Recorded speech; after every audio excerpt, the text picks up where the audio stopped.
Bismillahirrahmanirrahim. Innal hamdalillah ta'ala nahmaduhu wa nasta'inuhu wa nastaghfiruhu wa natubu ilaih. Wa na'udzu billahi min syururi anfusina wa min sayyiati a'malina. Man yahdihillahu fala mudilla lahu wa man yudlil falan tajida lahu waliyyan mursyida. Asyhadu an la ilaha illallah wahdahu la syarika lah wa asyhadu anna Muhammadan abduhu wa rasuluh. Sallallahu alaihi wa ala alihi wa ashabihi wattabi'in wa man tabi'ahum bi ihsanin ila yaumiddin. Qala Allahu azza wa jal, ya ayyuhalladzina amanu taqullaha haqqa tuqatih wa la tamutunna illa wa antum muslimun.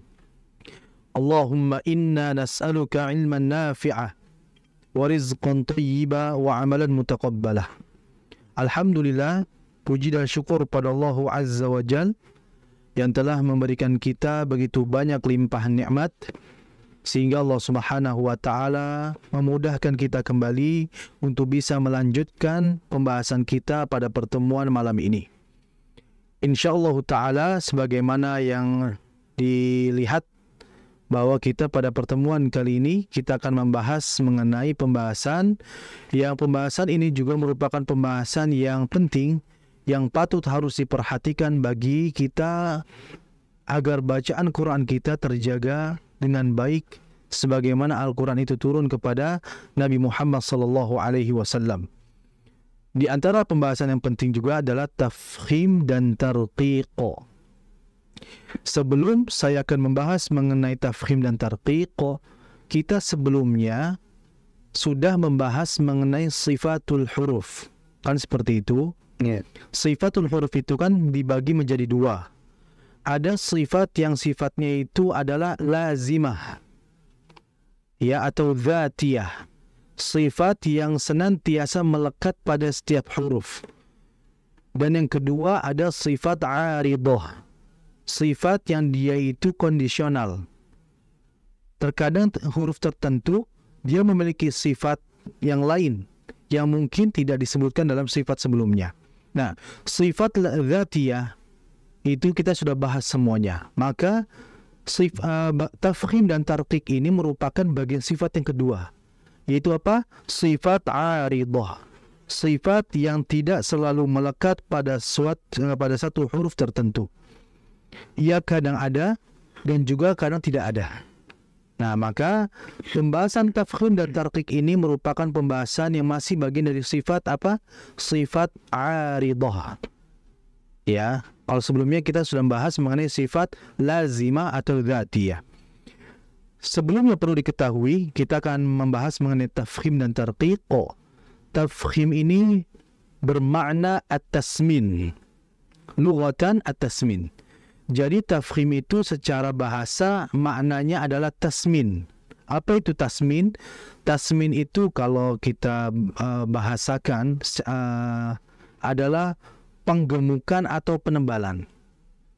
Tasmin. Yaitu apa? Secara istilahnya penebalan suatu huruf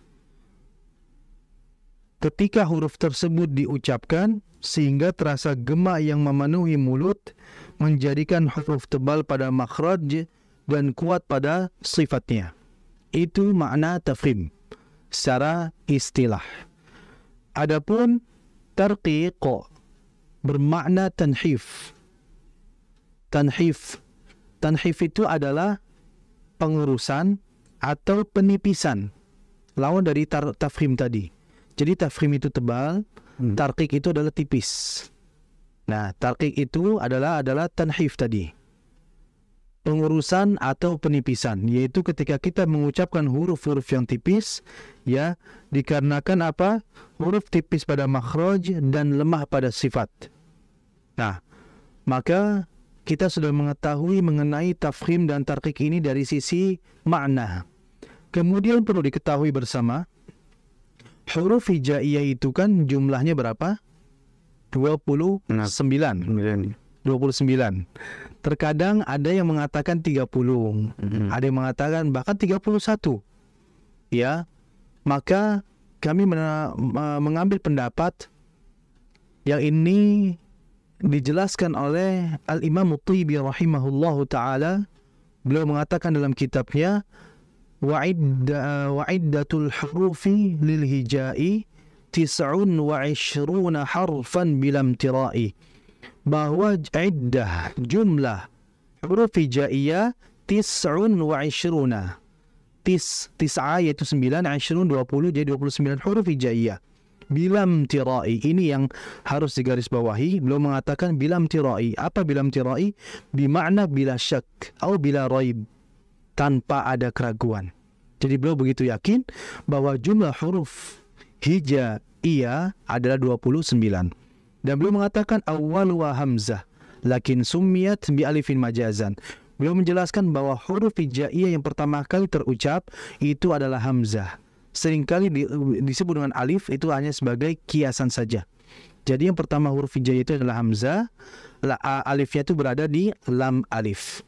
Nah, kadang ada dalam sebuah posteran atau yang lainnya ada alif, ada hamzah, ada lam alif. Nah, pertanyaannya mana yang alif sesungguhnya? Kalau yang pertama alif ada lam alif, padahal alif itu berada di lam alif, hamzah berada di awal. Nah, itu yang harus kita pahami bersama, sehingga huruf hijaiyah dimulai dengan hamzah. Dikatakan alif itu sebagai majaz, yaitu kiasan saja. Nah, dari 29 huruf hijaiyah ini, ketika kita membahas dari sisi tebal tipis, maka para ulama menjelaskan dia terbagi menjadi salah satu aksamin. Dia terbagi menjadi tiga aksam, yaitu 3 macam. Yang pertama itu ada istilah tafkhimu daiman, huruf yang selalu dibaca tebal apapun kondisinya. Yang kedua yaitu tarqiqu daiman, yaitu huruf yang selalu dibaca tipis. Dan yang ketiga tarqiqu wa tafkhimu ahyanan, huruf yang mungkin tipis, di kondisi tertentu dia bisa menjadi tebal. Jadi ada 3 kondisi huruf hijaiyah dari sisi tebal dan tipis. Nah, untuk pada pertemuan kali ini kita akan fokus pada tafkhim terlebih dahulu. Perlu diketahui bersama, huruf allati tufakhamu daiman, huruf-huruf yang dia selalu dibaca tebal. Apa saja huruf itu? Apa saja sifatnya? Huruf-huruf yang selalu dibaca tafkhim atau tebal itu jumlahnya ada 7 yang selalu dibaca tebal. Kalau kita melihat ya pembahasan sebelumnya, 7 huruf ini adalah huruf yang bersifat isti'la. Jadi kita sebelumnya pernah membahas mengenai sifat lazimah yang memiliki lawan. Nah, di antara sifat yang memiliki lawan adalah sifat al-isti'la, di mana isti'la ini bermakna tafkhim, huruf yang harus dibaca tebal. Nah, huruf-huruf yang bersifat isti'la ini dia memasuki kondisi tafkhim yang selalu dibaca tebal. Apa saja hurufnya? Telah disebutkan di dalam Manzumah Al-Jazariyah, di mana Al-Imam Ibnul Jazari yang bernama Muhammad ya rahimahullah ta'ala beliau mengatakan wa sab'u ulwin khussa dawtin ilhasar. Beliau mengatakan huruf yang bersifat isti'la atau yang nantinya menjadi tebal tafkhim itu ada sab'. Sab' itu berapa? Sab' itu adalah 7. Nah, ada 7 huruf. Apa saja hurufnya? Dibuatlah sebuah rumus agar mudah kita memahami dan menghafalnya. Yaitu apa? Khussa dawtin kil, yaitu kha, sa, dad, ghain, qaf, dawtin, ta, kemudian qaf, dan terakhir dha. Intinya dari 7 huruf ini agar mudah kita menghafalnya, dibuatlah rumus oleh para ulama, yaitu apa? Khussa dawtin qil. Nah, 7 huruf ini seluruhnya ditafkhimkan dalam segala kondisi, fi jami'i ahwal. Di segala kondisi 7 huruf ini harus dibaca tafkhimu daiman. Selalu dibaca tebal. Nah, kemudian dari 7 huruf ini yang tadi dibaca tebal, yang namanya ketebalan itu pasti memiliki tingkatan. Ada yang ketebalannya itu sangat tebal, ada yang ketebalannya itu tebal saja, ada ketebalannya itu mungkin di bawahnya lagi dan di bawahnya lagi. Artinya adalah ada marotib, ada tingkatan-tingkatan ketebalannya. Dan ini dilihat dari sisi harokat. Jadi misalkan tadi di antara huruf yang dia tafkhim dibaca tebal adalah huruf, misalkan huruf kha. Nah, atau huruf qaf misalkan. Kita ambil huruf qaf saja. Huruf qaf ini adalah huruf yang dia tafkhim, dibaca tebal apapun kondisinya. Tapi perhatikan bahwasanya ketebalan ini memiliki tingkatan. Dan tingkatan ini telah disebutkan dan dijelaskan oleh para ulama terdahulu. Ada 2 pendapat. Pendapat yang pertama adalah pendapatnya dari Ibnu Thawhan Al-Andalusi rahimahullah ta'ala, yang beliau wafat pada tahun 561 Hijriah, di mana beliau membagi tingkatan tafkhim ini, ketebalan ini menjadi 3 tingkatan. Yang pertama adalah dikala huruf tafkhim ini dia berharokat fathah, maka huruf yang tebal ketika ia bertanda atau berharokat fathah, maka ini ketebalannya jelas sekali, kuat. Kemudian di bawahnya, tingkatan yang kedua adalah dikala huruf tafkhim yang tebal ini bertanda atau berharokat madmum, yaitu apa? Dhammah. Yang ketiga adalah dikala kondisi huruf tebalnya adalah kasroh, maksur. Nah, maka ketebalan tingkatan tersebut dilihat dari sisi harokatnya. Huruf tersebut tingkatannya sangat tebal bila dalam kondisi harokatnya adalah fathah. Itu yang pertama. Tingkatan yang kedua dikala kondisi dhammah. Dan yang ketiga adalah dalam kondisi maksur, yaitu adalah kasroh. Ini menurut pandangan dari Ibnu Thawhan Al-Andalusi rahimahullah ta'ala. Kemudian pendapat yang kedua adalah pendapat dari Al-Imam Ibnu Jazari sendiri rahimahullah ta'ala. Beliau mengatakan bahwasanya tingkatan yang pertama, ya, beliau mengatakan dalam sebuah manzumahnya, beliau menyebutkan bahwa kondisi yang pertama, tebalnya huruf tafkhim adalah dikala dia itu sebagaimana disebutkan apabila ada huruf tebal dia bertanda fathah, ada alifnya setelahnya. Jadi apabila huruf tebal ini berharokat fathah yang diikuti oleh alif, ini kondisi tafkhim yang sangat jelas ketebalannya. Kemudian yang kedua adalah min duni alif. Yang kedua adalah huruf tebalnya bertanda fathah tapi nggak ada alif setelahnya. Ya, kalau yang pertama ada alif pada harokat fathah, yang kedua fathah tapi nggak ada alifnya. Kemudian tingkatan yang ketiga adalah ketika huruf tebal tersebut berharokat dhammah. Ya. Dan yang keempat adalah dikala kondisi kasroh huruf tebalnya. Nah, jadi perlu diperhatikan bersama, kalau kita melihat dari 2 pendapat itu, pada dasarnya huruf tafkhim ini tingkatan kuatnya adalah ketika kondisi fathah harokatnya. Baru berikutnya adalah dhammah. Baru dan kemudian adalah kasroh.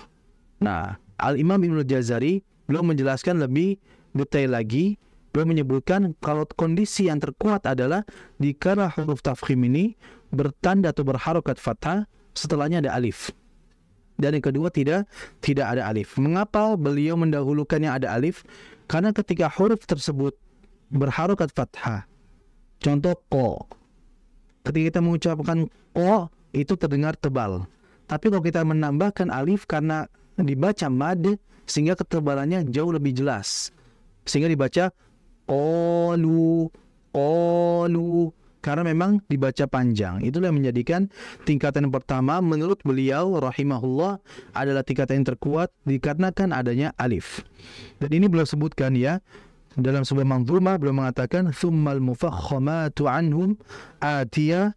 Ini oleh Al-Alam Muhammad bin Ahmad Al-Mutawalli rahimahullah, beliau menjelaskan tsummal mufakhamatu anhum atiya ala maratibi thalathin wa hiya. Itu beliau menyebutkan huruf-huruf tafkhim itu terdapat 3 kondisi dari sisi kuatnya. Yang beliau menyebutkan maftuhuha madmumuha maksuruha wa tabi'un ma qablahu sakinuha. Yaitu apa? Kondisi yang terkuat adalah dikala kondisi maftuh. Maftuh itu huruf tebalnya harokatnya fathah. Yang kedua madmum, dikala huruf tebalnya itu bertanda dhammah. Dan yang ketiga adalah dikala kondisi kasrah. Adapun bila huruf tebalnya itu sukun atau mati, maka mengikuti harokat sebelumnya. Yaitu yang paling tebal adalah sukun huruf tafkhimnya sebelumnya fathah. Jadi pada intinya adalah huruf tafkhim tingkatan ketebalannya sangat kuat ketika huruf tersebut bertanda fathah. Ya, jadi kalau kita baca qalu, maka qafnya ini sangat kuat. Beda dengan ketika baca utila. Utila, qafnya memang huruf tebal, tapi ketebalannya masih di bawah ketika kondisi qafnya itu berharokat fathah. Seperti contoh wa qatala qa, wa qatala, maka kondisi tebal qaf ketika fathah jelas sekali. Adapun ketika dhammah mengurang, tidak hilang ya, hanya mengurang saja di bawah ketika fathah, yaitu apa contohnya? Utila. Ini menurut pandangan Ibnu Tahan rahimahullah. Adapun menurut pandangan Imam Jazari yang terkuat adalah fathah ada alif setelahnya. Contohnya tadi qalu atau as-solihat, as-solihat. Itu kondisi yang paling kuat. Berikutnya hanya alif, hanya fathah saja, tidak ada alif. Contohnya tadi wa qatala. Itu. Kemudian ketiga, ketika dalam kondisi dhammah. Ya, contohnya utila, utila. Dan yang keempat adalah dikala kondisi keempat adalah kondisi sukun. Nah, ini harus kita perhatikan bersama mengenai tafkhim ini. Kemudian berikutnya adalah kita perlu perhatikan mengenai kondisi bacaan tafkhim tebal. Itu kan ada 7 huruf khusadah tinkir. Yang harus kita perhatikan adalah dari 7 huruf ini ada yang dia memiliki sifat isti'la dan ada huruf yang memiliki sifat isti'la dan itbaq. Maka kondisi bacaan kasroh pada huruf yang bersifat isti'la dan itbaq harus berbeda dengan yang hanya isti'la saja. Jadi huruf yang dia bersifat isti'la dan itbaq ada 4, yaitu huruf so, do, ta, dan dha. 4 huruf ini. Karena huruf tebal kan ada 7 ya. Nah, yang 4 ini ketika kondisi kasroh ini tetap jelas ketebalannya dibandingkan yang 3 yang tidak masuk ke dalam sifat itbaq. Mengapa? Yang membedakan apa saja? Yang membedakan adalah dari sisi ketebalannya. Huruf qaf, dia hanya sifatnya isti'la, tidak masuk itbaq. Maka kita cukup baca dengan ti, seperti itu. Maka di antara kesalahan yang terjadi dalam baca huruf qaf ketika kasrah itu seperti orang keselak gitu ya. Contohnya ihdinas siratal mustaqim, qim, tidak gitu. Yang betul mustaqim itu. Karena bacaan qim itu hanya dibolehkan pada huruf yang sifatnya isti'la dan itbaq. 4 huruf tadi, so, do, ta, dan dha. Maka itu ketika kita baca dibaca si, li, dan li. Itu 4 huruf itu. Maka inilah harus diperhatikan oleh kita dan oleh pemirsa dalam pembahasan mengenai tafkhim ini. InsyaAllah ta'ala mengenai pembahasan tafkhim dan tarqiq kita akan jelaskan lagi pada pertemuan berikutnya insyaAllah ta'ala. Mungkin yang bisa saya berikan, semoga bermanfaat bagi pemirsa dimanapun anda berada. Hadza wa sallallahu ala nabiyyina Muhammadin wa ala alihi wa sahbihi wa sallam. 94,3 FM Kita Radio. Terima kasih pemirsa dan pendengar Radio Kita FM, Anda masih membersamai kami di program Cahaya Kalam, kajian baik malam hari bersama dengan Ustaz Fauzi Abu Fasyah hafizahullah ta'ala di dalam pembahasan Tahsinul Quran. Dan tadi sudah dibahas sesi pertama tentang tafkhim dan tarqiq ya, dan perbedaannya serta klasifikasinya seperti apa. Ya, juga huruf-huruf yang termasuk dalam tafkhim dan tarqiq itu apa aja tadi sudah dibahas ya. Dan insya Allah kita akan masuk pada sesi yang kedua. Seperti yang kami informasikan sebelumnya, sesi yang kedua ini saatnya kita untuk berinteraktif ya, saatnya kita untuk mempraktekkan bacaan Quran kita. Silakan Anda bisa memperdengarkan bacaan Quran Anda di Quran surat Al-Adiyat ya, Quran surat Al-Adiyat ya. Ada yang ngirim voice note tapi di surat Al-Bayyinah ya. Jadi kita koreksi ya. belum diputerin, udah kita koreksi dulu. Iya. Jadi silakan nanti bacanya surat Al-Adiyat ya, dikirimkan melalui voice note atau pesan suara WhatsApp di 0852 10 943 943 ya. Jadi Ustadz, adapun pembahasan kita ya surat Al-Bayyinah gitu ya. Iya. Surat Al-Bayyinah yang insya Allah akan dimulai dari ayat yang ketiga sudah. Karena ayat yang pertama dan ayat yang kedua sudah di pertemuan sebelumnya ya. Ustadz akan melanjutkan pada pertemuan malam hari ini di ayat yang ketiga. Tafadhol Ustadz. Lanjut. Alhamdulillah wassalatu wassalamu ala Rasulillah wa ala alihi wa ashabihi wa man walah wa la hawla wa la quwwata illa billahi thumma amma ba'du. Alhamdulillah, kita akan lanjutkan sesi kedua ini dengan kita tahsin, mempraktekkan langsung. Kita sudah sampai pada suratul Bayyinah. Kita baru sampai ayat kedua pada pertemuan yang lalu. Kita akan lanjutkan pada pertemuan kali ini ayat yang ketiga. Lihat di situ pemirsa, ayat yang ketiga Allah Subhanahu wa taala berfirman, A'udzu billahi minasyaitonir rajim. Fiha kutubun qayyimah. Perhatikan di situ ada mad, dan mad ini merupakan mad asli ya, atau dikategorikan dengan mad tabi'i. Mad tabi'i atau mad asli ini merupakan mad yang harus dibaca dua harokat saja. Ya, fiha. Fa di situ tandanya adalah kasroh. Setelahnya ada ya mati. Ini mad asli atau mad tabi'i ya. Dia dibaca dua harokat. Jadi yang dibaca fiha. Nah, jangan terlalu panjang. Cukup dua saja. Begitupun pada berikutnya ha.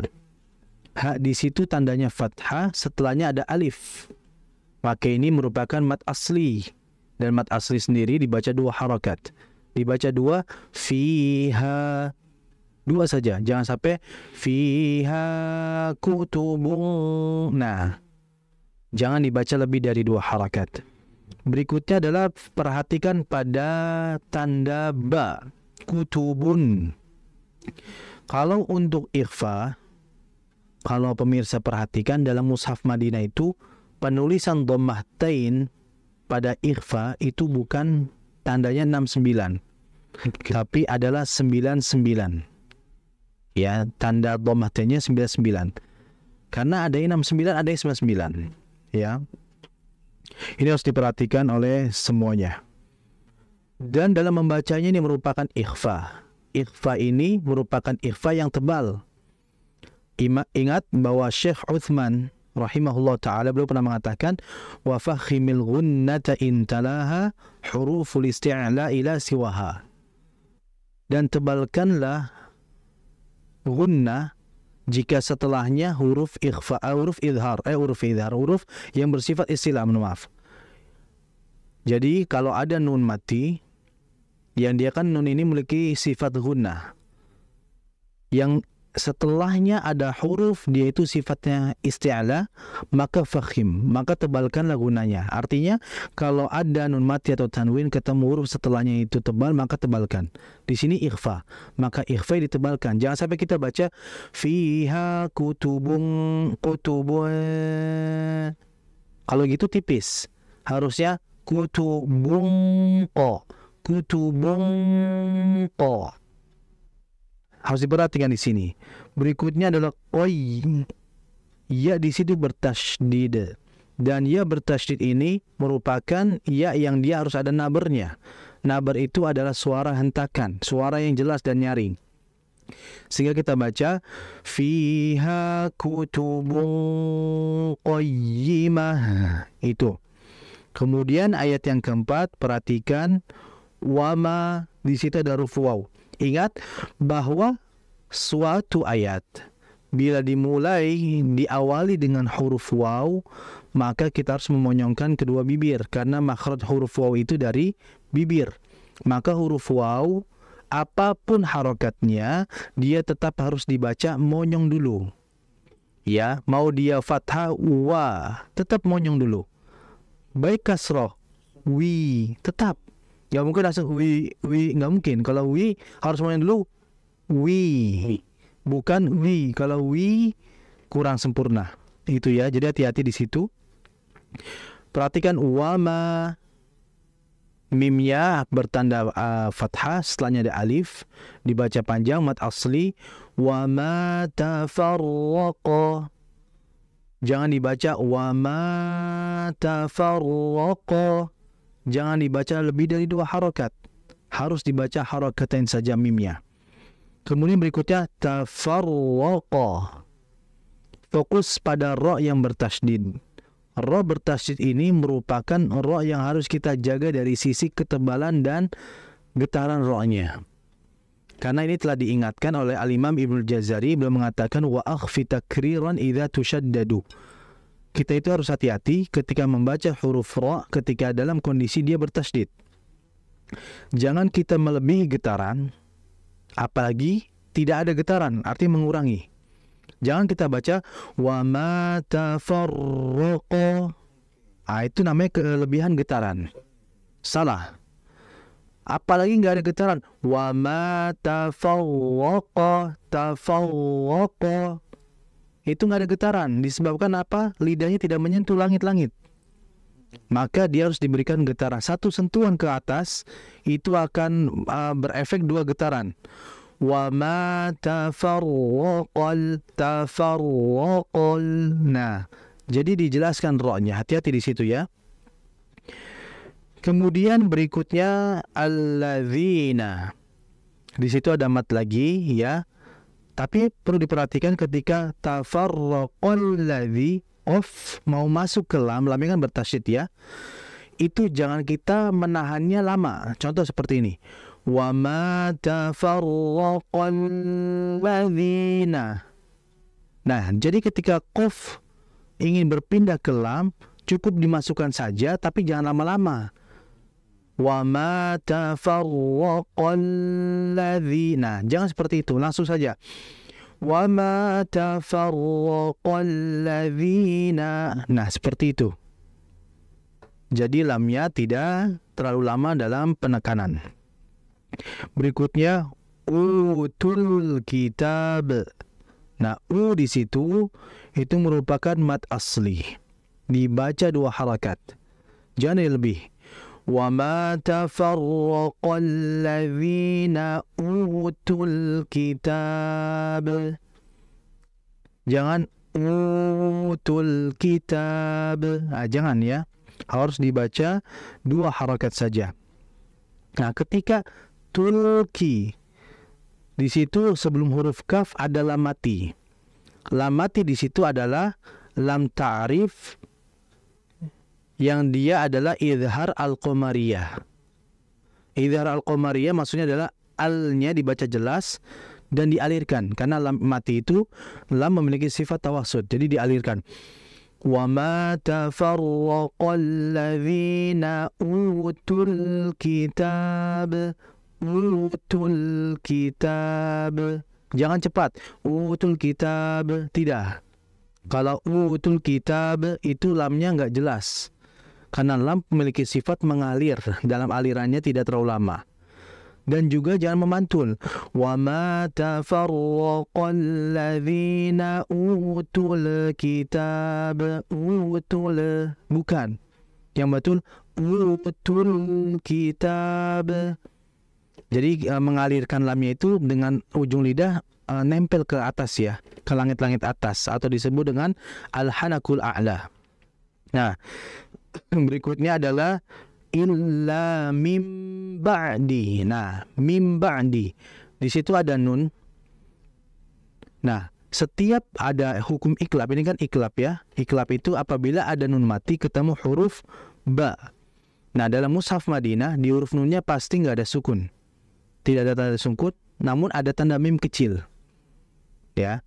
Iklab itu artinya apa? Qalb. Qalbun nun as-sakinah, yaitu apa? Merubah nun mati kepada huruf al-mim. Pada huruf mim. Jadi diganti mim langsung ke mim. Nunnya nggak jelas karena langsung berubah menjadi mim. Mim ba'di, kalau kita kiaskan ini seperti ikhfa syafawi. Ya. Jadi harus dibaca disertai dengan gunnah. Ya, jadi ini harus diperhatikan. Ingat, gunnah itu ada tingkatannya, dan tingkatan iklab ini tingkatan yang sempurna. Artinya kita harus menahan terlebih dahulu, tidak dibaca cepat. Contohnya, wa ma tafarraqal ladzina utul kitaba illa min ba'd. Jadi tahan, illa mim, seperti itu. Jadi tahan, jangan terlalu cepat. Illa mim ba'di ma. Nah, itu kurang sempurna. Bukan salah, tapi kurang sempurna. Dia sudah ada dengungan, tapi nggak sempurna dengungannya. Berikutnya adalah ba'di. Dalam membaca ain ini kalau sukun, dia itu harus dibaca mengalir sama seperti lamati. Illa mim ba'di ma. Ba'di ma. Kadang ada orang ngerubah seakan-akan kayak hamzah. Illa mim ba'di ma. Nah, akan berbeda maknanya kalau ain dan hamzah. Jadi hati-hati. Kemudian ma itu 2 harakat. Ja'athum itu lebih dari 2 harakat. Ja'athum itu adalah mad wajib ya. Jadi lihat di situ, bedakan antara mad far'i, karena mad wajib ini bagian dari mad far'i. Mad far'i itu lebih dari 2 harakat. Adapun yang pertama itu mad asli 2 harakat. Jadi jangan sampai mad aslinya dibaca 2 harakat lebih juga. Contoh, wa ma tafarraqal ladzina utul kitaba illa min ba'di ma ja'athumul bayyinah. Nah, jadi mimnya jangan dibaca lebih dari 2. Karena takaran dia hanya 2 saja, nggak boleh lebih. Hati-hati di situ. Kemudian athumu. Ja'athum, taknya. Hati-hati, kadang tak ini orang baca ini kayak apa ya? Kayak seperti C. Mim illa mim ba'di ma ja'athumul bayyinah. Harusnya kan bukan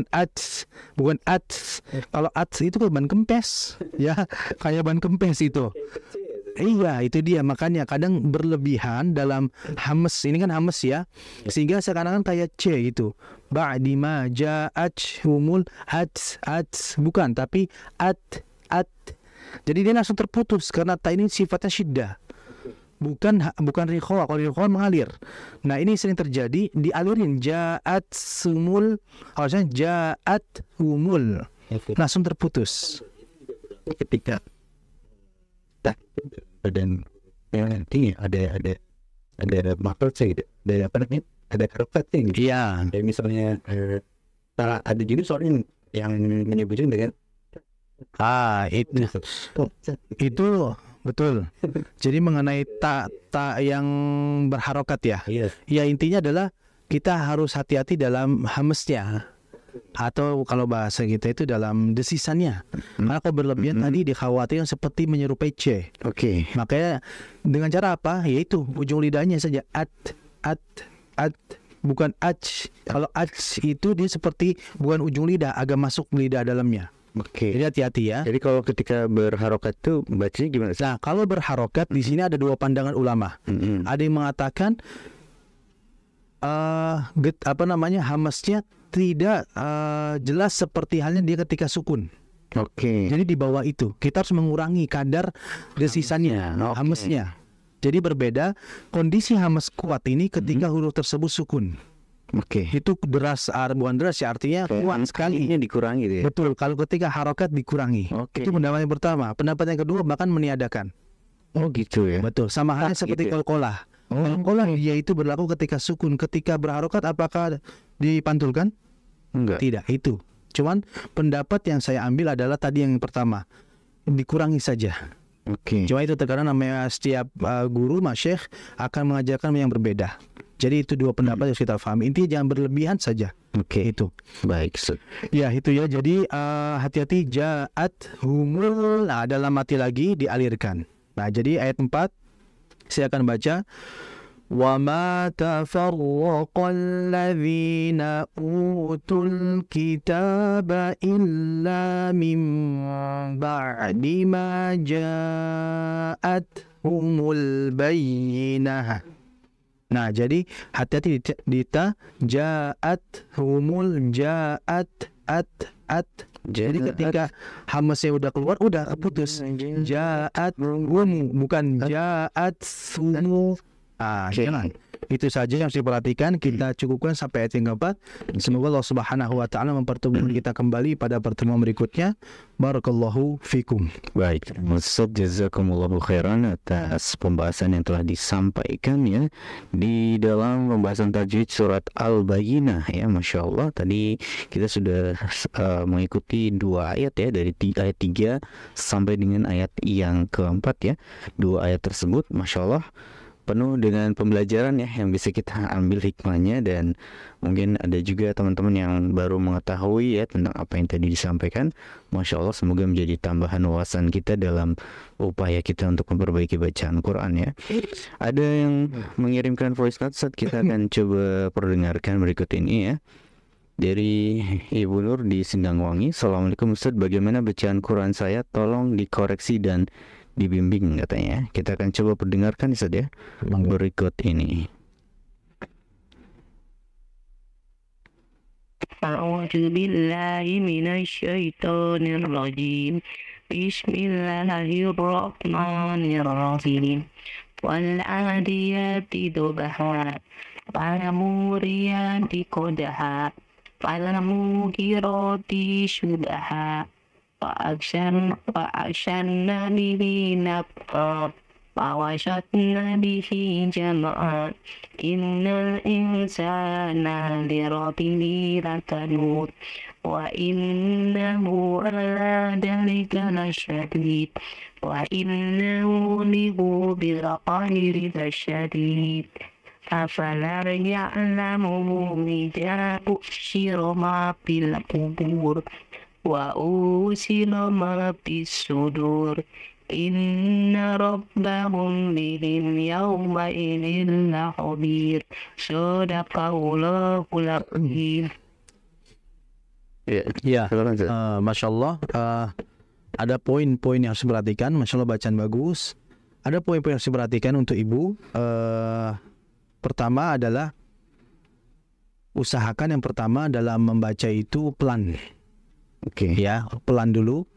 Karena terkadang kalau kita tergesa-gesa atau terlalu cepat, itu hukum-hukum terkadang hilang. Oke. Atau bahkan tidak sempurna. Itu. Jadi usahakan nanti dipelankan lagi. Ya, karena ketika pelan itu huruf akan semakin jelas. Oke. Ya, kayak tadi contoh di ta'awud dan basmalah, karena terlalu cepat jadi ada beberapa yang nggak jelas akhirnya. Contoh tadi A'udzu billahi minasyaitonir rajim. Shinnya kurang ditahan karena tadi terlalu cepat sehingga kadar shin tafasyinya nggak dijaga dengan sempurna. Jadi hati-hati di situ. Kemudian fokus pada tadi ada beberapa pengucapan yang harus diperbaiki,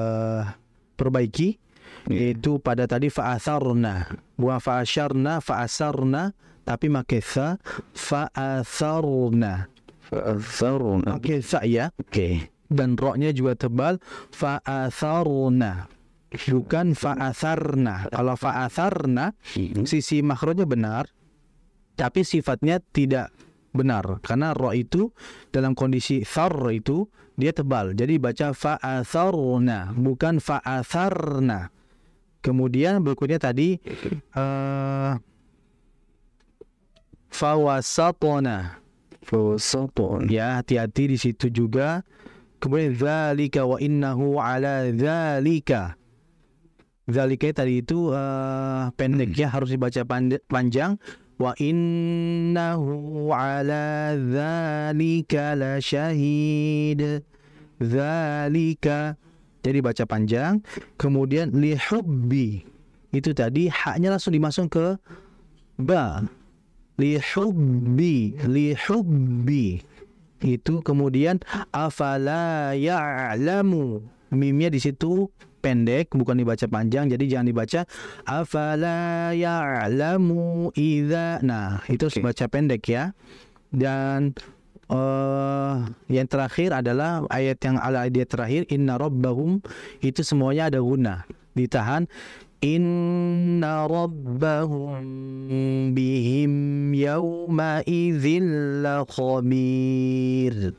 Jadi gitu, ada guna-gunanya. Itu saja yang harus diperhatikan. Barakallahu fiha. Oke, jadi tadi juga karena faktor tergesa-gesa saja. Jadi yang di ayat yang terakhir itu terkesan nggak ada gunanya bahkan ya. Ya. No, jadi ya itu tadi ya, koreksinya sih jangan tergesa-gesa. Betul.